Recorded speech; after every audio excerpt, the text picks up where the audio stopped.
Hello and welcome back to the Odd Shopper YouTube channel. I'm Isaiah. I'm here to break down this weekend's NASCAR race at the LA Coliseum. Today we're going to be talking a little bit about Caesars Sportsbook as well. We're going to be using their odds, which are quite sharp to handicap the event. And then we're going to get into a cool premium insider access tool that will help you get access to my picks even earlier than if you're listening to this video. So we're going to start with the race preview for Sunday's event. The Busch Light Clash has been held every year at the LA Coliseum since last year. It's going to be held there for a little bit longer. Uh, it's a quarter-mile track in a football stadium, so it's flat. There's very little banking, very hard to pass. There are two decent comparators on the Cup Series schedule. The first is Martinsville. Martinsville is just over a half-mile long. It's in Virginia. It's a solid track. It's where Ross Chastain pulled the Hail Melon last year. Next, New Hampshire Motor Speedway, obviously up in New Hampshire, which is where I'm from. Very flat oval, very hard to pass there as well. So if drivers tend to do well at those tracks, I think they'll do well here. Tracks that aren't on the Cup Series schedule that are good comparators: Bowman Gray Stadium in Winston-Salem, North Carolina. Not every driver in the Cup Series has raced there, but a few have. And flat northeastern tracks up in New England, like New Hampshire, like Stafford Speedway, like Thompson Speedway, which are where the Whelen Modified Tour runs. The other note that I have for this track is a qualifying position matters a lot. So heat order is determined by qualifying on Saturday. Heats, of course, being the pre-main events that determine where drivers are starting in the main event and whether they'll qualify for the main event at all, because the track can't fit everyone on it at once. So you have to qualify well on Saturday to do well in this event. If you look at what happened last year, the four fastest cars on Saturday qualifying are the only drivers to have led laps in the main event. Joey Logano qualified fourth, Kyle Busch qualified first, and Tyler Reddick qualified second. They led all of the laps. Tyler Reddick got out to an early lead, suffered a mechanical failure, couldn't finish the race. Kyle Busch picked up where he left off, and then Joey Logano got by him late. If you didn't start up front in last year's event, you didn't finish up front. And I think the same might be true this weekend. But before we get into the picks, I want to talk a little bit about Caesars Sportsbook. Caesars Sportsbook is fantastic. They offer typical welcome bonuses that you'll find at other sports books, but Caesars is usually a little bit more generous than its competitors, and if you're an avid DFS player, you won't already have an account there. So eligible new Caesars Sportsbook and casino players can earn 1,000 Caesars Reward tier credits and 1,000 Caesars reward credits by making an initial qualifying wager within 30 days of opening an account of at least $10.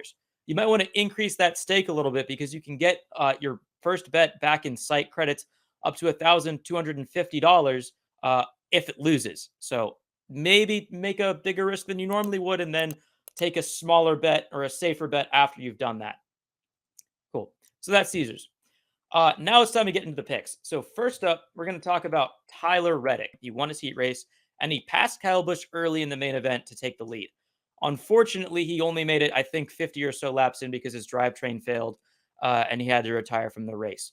However, this year he'll be leaving Richard Childress Racing for greener pastures at 23XI Racing. He'll take over the number 45 Toyota, which won 2 races last year with 2 different drivers in Bubba Wallace and Kurt Busch. So this car can win. Car is fast, driver's fast. Yet, if you look at the odds, it doesn't really reflect that, right? Tyler Reddick, 12-1. He almost won last year's race. The other guys who performed well here, Kyle Busch and Joey Logano, both have opening odds of 8-1 at Caesars. So I would probably put them all at 9-1. And with Reddick at 12-1, I have to take him here. He's a great first pick. Next, if you heard me talk about New Hampshire, I'm sure you found out that Christopher Bell was coming.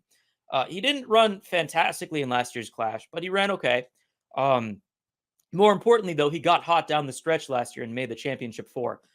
He won at New Hampshire. He won at Martinsville.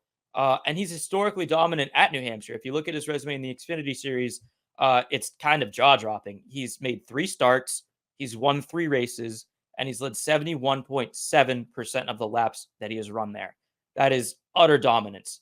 Obviously, this track is a lot shorter than New Hampshire, but the fact that Bell can find ways around drivers and then not let them find ways around him, really impressive skill. All right, before we get to our last pick, which is going to be our long shot, I want to talk about Odd Shopper Premium Insider Access. So you can actually gain access to all of our betting experts, not just me, with a subscription. And your first week is a little cheaper than it will be otherwise. It's a 50% off deal. But you get access to all of our picks live in real time, which means if we have live bets on a game or on a race, you can get access to those. We won't put those in videos and articles because obviously how can we? And you'll also get early access to our picks too. So a YouTube video that comes out in the afternoon one day, subscribe to the Premium Insider Access Discord, and there's a decent chance you'll already have that pick on your betting card for that day. All right, time to get into our long shot. I think you might be able to figure it out because it is a modified driver. It is Ryan Preece. Ryan Preece ran the Busch Light class last year in the Rick Ware Racing number 15 Ford. Didn't go so well for him. That car isn't very great. Also, it was the first race in the next-gen car. However, he was able to make it into the main event, and he was able to keep pace with other drivers in much better equipment in the main event. Further, he also only finished as poorly as he did because of a mechanical failure like Tyler Reddick. So I'm pretty optimistic about Preece here, especially at odds of 40-1. The other reason why I like Preece a lot is that he's making a team change. He's taking over the number 41 Ford at Stewart-Haas Racing for Cole Custer.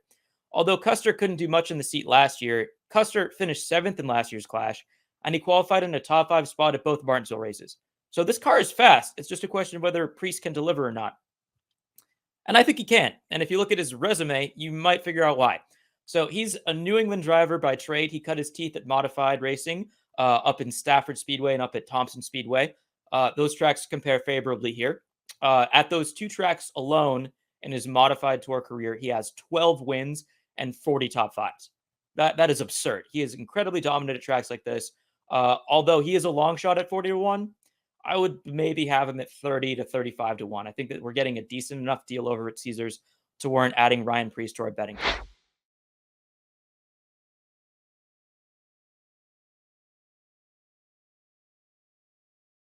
Our picks for this weekend: Tyler Reddick at 12-1, Christopher Bell at 10-1, Ryan Preece at 40-1. I think that gives us exposure to guys who have a really good shot to do well in qualifying and to dominate the early part of the race. And Ryan Preece can even emerge late if he doesn't do well in qualifying, if there are enough cautions. But also that car did pretty well in qualifying at Martinsville last year. So maybe he'll be this year's Justin Haley or Tyler Reddick and come out of nowhere to dominate early. All right, that's all for today. If you like this content, please subscribe and leave a like. Also, give me some feedback in the comments. I'm a little bit new to video production stuff. Have a great rest of your day, y'all.